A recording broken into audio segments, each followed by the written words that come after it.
This program is brought to you by ADP, one of the world's leading providers of human capital management services.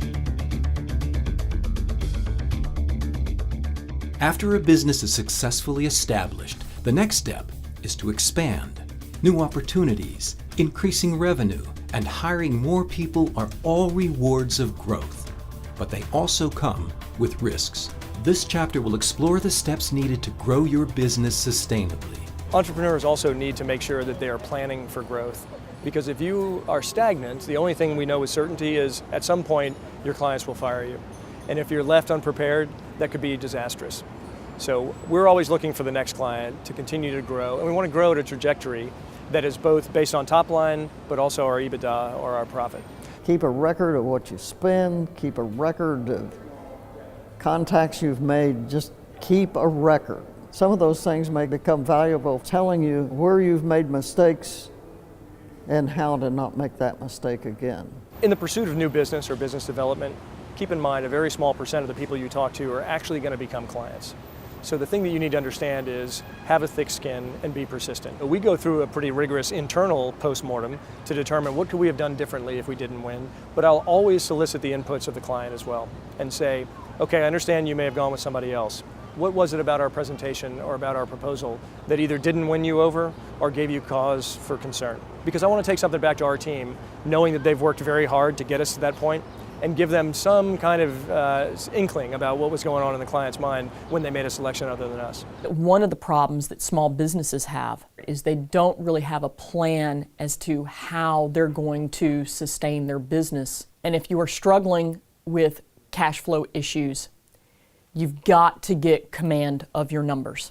You have to know daily, what do you have in the bank? What needs to leave the bank? Who do you have to pay? And what is coming in?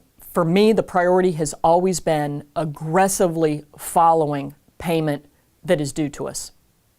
Because the longer the time it takes, you exponentially lose the likelihood of getting paid on something. It starts with what you have today. You want to retain your current work.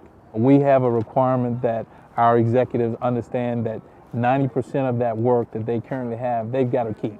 Okay, so we have a retention goal. And then we have an expansion goal within those organizations. And it's based on what's the forecast, what's happening within their organization, and the information, the intelligence they're gathering within those organizations or organizations that they support. One of the most effective ways to grow your business is to leverage customer testimonials and case studies. So rather than me tell you that we do great work, it's easier for me to point to a client for whom we've done great work.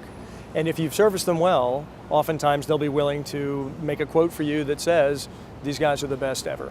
The strategy I have for growing my business is to partner with an established corporation, build a team in an agreement with them in which I could use the buying power, the advertisement of that company. I'd rather have them pay for it, but take advantage of that by letting them have the ability to partner with the disabled veteran, something that they need my permission to do.